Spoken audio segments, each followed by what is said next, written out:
Haji Armah, penumpang kapal Aceh Hebat 2 yang nekat melompat ke laut saat kapal sedang berlayar dari pelabuhan penyeberangan Ulilhe, Banda Aceh menuju Balohan, Sabang, ditemukan dalam kondisi selamat. Haji Armah ditemukan oleh nelayan Pulau Breh, Aceh Besar, sekitar 1 mil arah barat dari pulau setempat.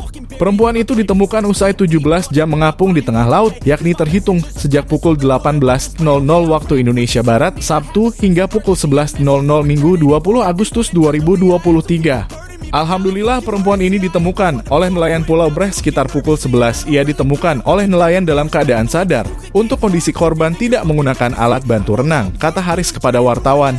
Menurut Haris, korban yang merupakan warga Kuteriem, Kecamatan Linge, Aceh Tengah itu ditemukan dalam kondisi fisik yang baik, tidak mengalami luka sedikit pun.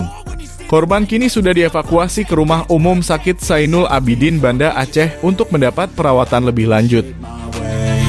So you can go kick rocks, I'ma stack bricks up, build what I want to make.